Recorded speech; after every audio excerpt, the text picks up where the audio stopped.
kebohongan atau hoaks terbesar sepanjang zaman, yang ironisnya dilakukan mereka oleh tidak Tuhan. membunuh dengan yakin, barrafa'ahullah, akan tetapi diangkat oleh Allah.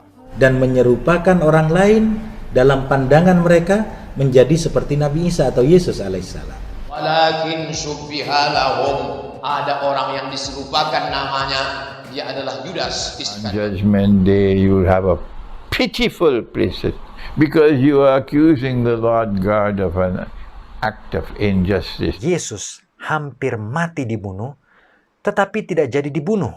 If he dead, that means Jesus Christ, peace be upon him, life. Pada saat Yesus muncul di tengah-tengah mereka, mereka mengira bahwa ia adalah hantu yang akan percaya sebelum melihat tanda paku di tangannya. Menyambung pembahasan kita sebelumnya, lebih jauh dikatakan dalam Injil Yohanes 7 ayat 34 dan 35, seperti apa yang dikutip dalam pernyataan sebelumnya kepada kami. Perhatikan, sesuai terjemahan aslinya, ada tertulis, "Kamu akan mencari aku, tetapi tidak akan menemukan aku, sebab kamu tidak dapat datang ke tempat di mana aku berada." Orang-orang Yahudi itu berkata seorang kepada yang lain, "Kemanakah ia akan pergi, sehingga kita tidak dapat menemukan dia?" Adakah maksudnya untuk pergi kepada mereka yang tinggal di perantauan, di antara orang Yunani untuk mengajar orang Yunani? Nyata benar apa yang dikatakan Yesus di sini, bahwa dia pada akhirnya memang tidak akan ditemukan di dunia ini. Mengapa? Karena memang tidak lama setelah kebangkitannya, dia terangkat naik ke atas surga. Tetapi ingat, Yesus harus mati terlebih dahulu sebelum naik ke atas surga. Dia bukan pergi ke surga untuk menghindari kematian dan lalu Tuhan menggantikan dirinya dengan orang lain yang diserupakan dengan dirinya. Ini adalah pekabaran yang berbeda dengan apa yang tertulis dalam kitab Injil. Kalau benar itu terjadi, maka itu adalah kebohongan atau hoaks terbesar sepanjang zaman. Kembali kami ulangi, kalau benar itu terjadi, maka itu adalah kebohongan atau hoaks terbesar sepanjang zaman, yang ironisnya dilakukan oleh Tuhan, di mana Tuhan membuat seseorang yang diserupakan dengan Yesus untuk mati guna mengelabui semua orang yang menduga bahwa Yesus telah mati dibunuh. Tetapi Tuhan kita yang maha adil dan mulia itu tidak akan melakukannya, karena Tuhan yang tidak mau umatnya berbohong juga tidak akan mau berbohong pastinya. Sesungguhnya pendusta bukanlah sifat dari Tuhan Khalik semesta alam. Sayangnya, hal ini berbeda dengan pandangan Islam pada umumnya. Kita meyakini Nabi Isa tidak dibunuh, yang memberitahukan Al-Quran, wa ma qataluhu, mereka tidak berjaya membunuh, wala wa ma salabuhu, tidak menyalib kepada mereka, kepada Nabi Isa, walakin syubbiha lahum, akan tetapi ditunjukkan yang menyerupakan abstrak yang tidak jelas kepada mereka. Wa innal ladzina ikhtalafu fihi lafi syakkin minhu ma lahum bihi min ilmin illa ittiba'adh dhann wa ma qataluhu yaqina, mereka tidak membunuh dengan yakin, barrafa'ahullah, akan tetapi diangkat oleh Allah. Al-Quran menyatakan demikian. Al-Quran jelas mengatakan, wa ma qataluhu wa ma salabuhu walakin subbiha lahum. Jadi mereka tidak pernah membunuhnya, mereka tidak pernah menyalibnya, akan tetapi Allah menyerupakan Nabi Isa, menyamarkan Nabi Isa, membuat pandangan mereka tidak tahu lagi siapa yang disalib. Tapi Allah telah menyelamatkan Nabi Isa dan menyerupakan orang lain dalam pandangan mereka menjadi seperti Nabi Isa atau Yesus alaihissalam. Jelas bukan? Islam percaya bahwa yang mati bukanlah Yesus, tetapi seseorang yang diserupakan dengan Yesus.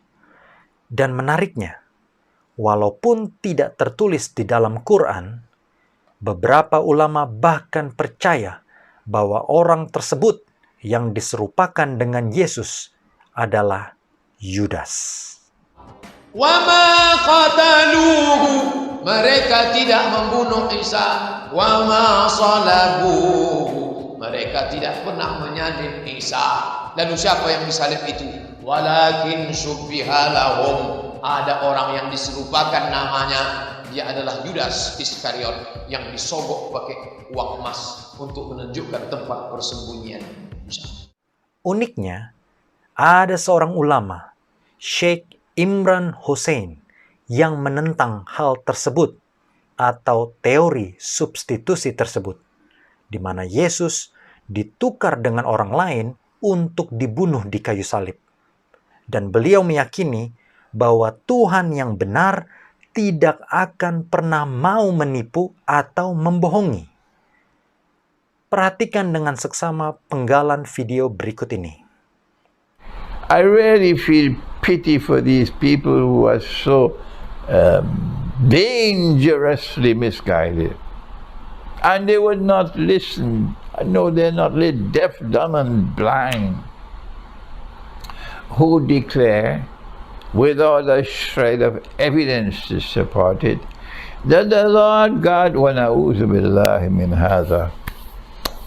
I fear to even repeat what these people believe. It's so dangerously false. It's a load of rubbish. I'm sorry for that language of their mind, but what else can I do to wake them up? They are saying, it doesn't matter how many of them they are doing it, and no matter how many hadiths they have to support them, they say that the Lord God did something sinful and unjust. That's what they say. That he caused someone who never ever claimed to be the Messiah, that innocent man, innocent of never having claimed to be the Messiah, and the Lord God caused that man to assume the appearance of the Messiah, Jesus, the Son of Mary. And that innocent man was crucified in place of the Messiah. On Judgment Day, you'll have a pitiful place. I pity you on Judgment Day. I'm warning you and warning you and warning you with this rubbish, because you are accusing the Lord God of an act of injustice. Don't you have any sense in your head other than peanuts? Sorry that I have to be so agitated. I'm sorry, but this is so dangerous. You are accusing the Lord God of an act of injustice with this rubbish, this theory of substitution.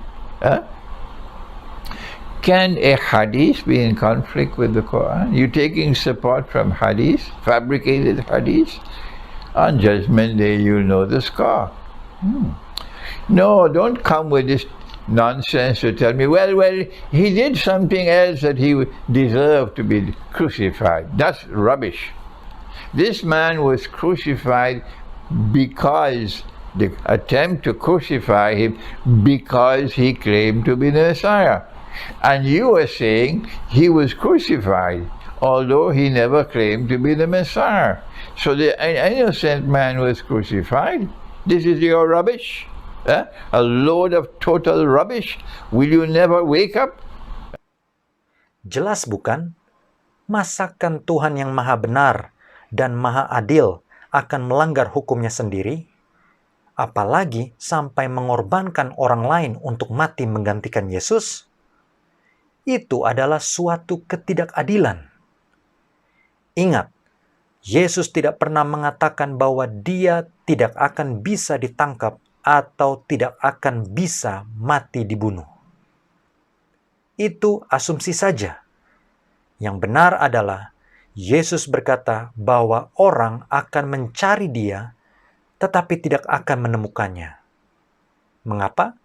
Karena Yesus sudah naik ke atas surga. Persis seperti apa yang dikatakan dalam kitab suci. Perhatikan percakapan Yesus dengan Maria Magdalena sesaat setelah dia bangkit. Seperti apa yang tertulis dalam Injil Yohanes 20 ayat 15 sampai 17. Ada tertulis, kata Yesus kepadanya, "Ibu, mengapa engkau menangis? Siapakah yang engkau cari?" Maria menyangka orang itu adalah penunggu taman, lalu berkata kepadanya, "Tuan, jikalau Tuan yang mengambil dia, katakanlah kepadaku, di mana Tuan meletakkan dia, supaya aku dapat mengambilnya." Kata Yesus kepadanya, "Maria." Maria berpaling dan berkata kepadanya dalam bahasa Ibrani, "Rabuni," artinya guru. Kata Yesus kepadanya, "Janganlah engkau memegang aku, sebab aku belum pergi kepada Bapa. Tetapi pergilah kepada saudara-saudaraku, dan katakanlah kepada mereka, bahwa sekarang aku akan pergi kepada Bapakku dan Bapamu, kepada Tuhanku dan Tuhanmu." Lihat, Yesus sendiri yang mengatakan bahwa dia belum naik ke surga. Pada kenyataannya, Yesus baru naik ke atas surga 40 hari kemudian sesudah kebangkitannya. Kisah Para Rasul 1 ayat 3. Ada tertulis, kepada mereka ia menunjukkan dirinya setelah penderitaannya selesai, dan dengan banyak tanda ia membuktikan bahwa ia hidup. Sebab selama 40 hari, ia berulang-ulang menampakkan diri dan berbicara kepada mereka tentang kerajaan Tuhan.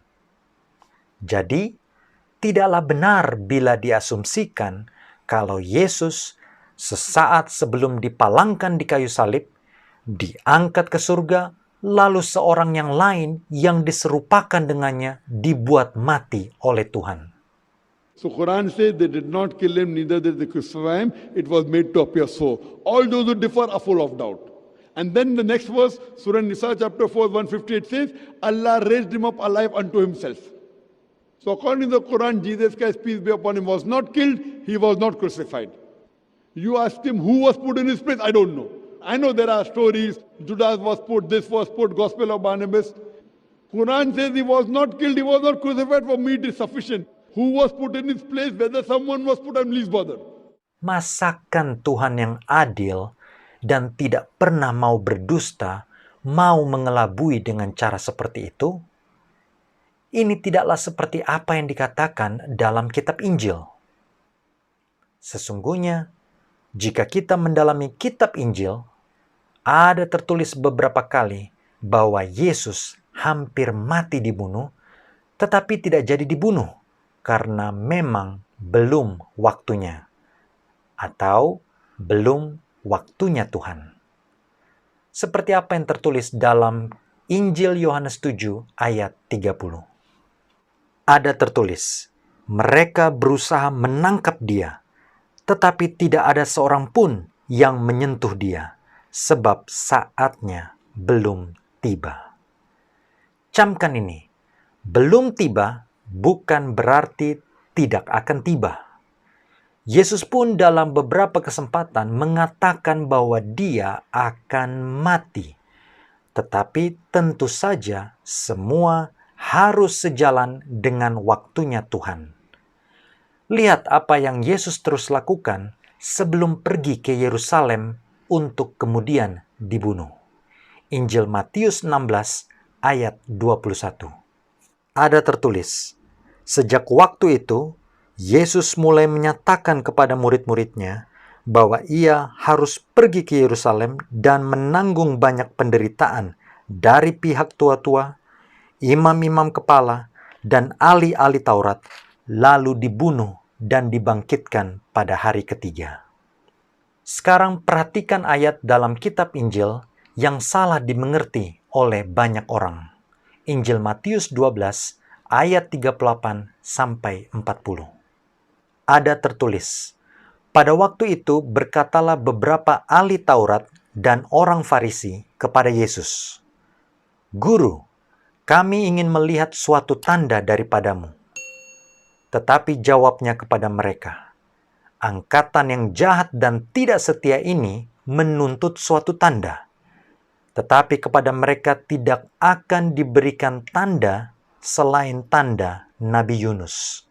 Sebab seperti Yunus tinggal di dalam perut ikan 3 hari 3 malam, demikian juga Anak Manusia akan tinggal di dalam rahim bumi 3 hari 3 malam." Ini bukanlah pernyataan bahwa Yesus hidup atau tidak mati, sama seperti Yunus hidup selama 3 hari dalam perut ikan, seperti ajaran yang diajarkan oleh cendekiawan Muslim Zakir Naik dan Ahmad Didat. So what we come to know from this narration, if he has to fulfill the sign of Jonah, that as Jonah was 3 days and 3 nights in the belly of the fish, so shall the Son of Man be 3 days and 3 nights in the heart of the earth. Jesus Christ, peace be upon him, has to be alive. If he's dead, that means Jesus Christ, peace be upon him, lied. In the Gospel of Matthew chapter number 12, verse number 38, he says, and he gives a prophecy, that as Jonah was, so shall the Son of Man be. If Jonah was alive, he has to be alive. Kalau itu betul dan diambil secara literal keseluruhannya, maka Yesus haruslah hidup dalam rahim bumi atau dikubur hidup-hidup seperti apa yang tertulis dalam ayat tersebut. Perhatikan perikop berikut pada saat Yesus mengusir pedagang-pedagang dari bait suci. Injil Yohanes 2 ayat 18 sampai 22. Ada tertulis, orang-orang Yahudi menantang Yesus, katanya, "Tanda apakah dapat engkau tunjukkan kepada kami bahwa engkau berhak bertindak demikian?" Jawab Yesus kepada mereka, "Rombak bait Tuhan ini, dan dalam 3 hari aku akan mendirikannya kembali." Lalu kata orang Yahudi kepadanya, 46 tahun orang mendirikan bait Tuhan ini, dan engkau dapat membangunnya dalam 3 hari?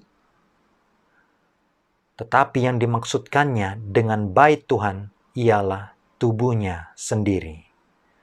Kemudian, sesudah ia bangkit dari antara orang mati, barulah teringat oleh murid-muridnya bahwa hal itu telah dikatakannya, dan mereka pun percayalah akan kitab suci dan akan perkataan yang telah diucapkan Yesus. Persamaan apakah yang terdapat dalam kedua perikop ini? Mereka sama-sama meminta bukti otoritas Yesus, dan Yesus menjawab mereka perumpamaan yang menyangkut 3 hari. 3 hari yang dimaksud Yesus dalam tanda Nabi Yunus dan perumpamaan bait suci di sini adalah tentang bagaimana Yesus selama 3 hari akan ditelan bumi atau dikubur karena Yesus sungguh-sungguh mati. Tetapi kemudian pada hari ketiga ia akan bangkit dari kematian. Jadi, perikop-perikop tersebut sama sekali tidak berkata bahwa Yesus tidak akan mati. Perikop-perikop tersebut lebih menekankan kepada kematian Yesus yang akan berlangsung selama 3 hari sebelum akhirnya dia akan bangkit kembali di hari ketiga. Inilah bukti otoritas Yesus sesuai dengan apa yang diminta oleh orang Yahudi, orang-orang Farisi saat itu, yaitu dia berkuasa atas maut. Seperti apa yang tertulis dalam Injil Yohanes 10 ayat 17 dan 18. Ada tertulis, "Bapa mengasihi aku, oleh karena aku memberikan nyawaku untuk menerimanya kembali. Tidak seorang pun mengambilnya daripadaku, melainkan aku memberikannya menurut kehendakku sendiri. Aku berkuasa memberikannya dan berkuasa mengambilnya kembali. Inilah tugas yang kuterima dari Bapakku." Dan juga dalam Injil Yohanes 11 ayat 25 dan 26. Sesuai terjemahan bahasa aslinya, ada tertulis, "Jawab Yesus, Akulah kebangkitan dan hidup. Barang siapa percaya kepadaku, ia akan hidup walaupun ia mati. Dan setiap orang yang hidup dan yang percaya kepadaku tidak akan mati selama-lamanya." Percayakah engkau akan hal ini? Demikianlah penjelasan kitab suci, Injil, mengenai kematian Yesus. Semoga semua yang disampaikan dalam video ini bisa menghapus keraguan Anda semuanya, dan Anda bisa diyakinkan bahwa sungguh Yesus mati. Anda boleh mendalami kitab Taurat dan para nabi. Ada banyak sekali nubuatan di dalamnya yang mengungkapkan bukan saja tentang kelahiran dan kehidupan Mesias atau Al-Masih, tetapi juga bahkan tentang penderitaan dan cara kematiannya. Dan ajaibnya, semuanya tergenapi dalam diri Yesus Kristus.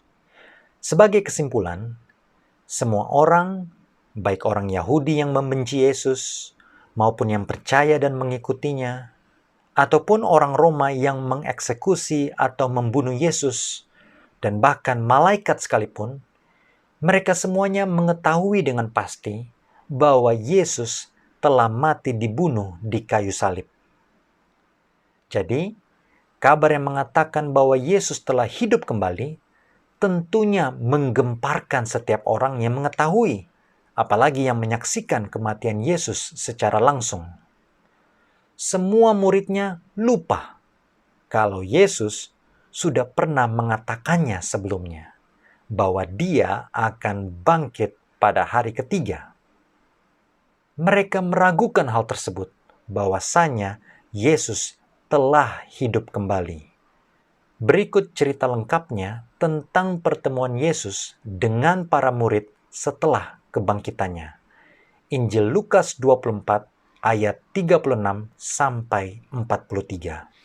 Sesuai terjemahan bahasa aslinya, ada tertulis, "Dan sementara mereka bercakap-cakap tentang hal-hal itu, Yesus tiba-tiba berdiri di tengah-tengah mereka dan berkata kepada mereka, 'Damai sejahtera bagi kamu.' Mereka terkejut dan takut dan menyangka bahwa mereka melihat hantu. Akan tetapi Ia berkata kepada mereka, 'Mengapa kamu cemas?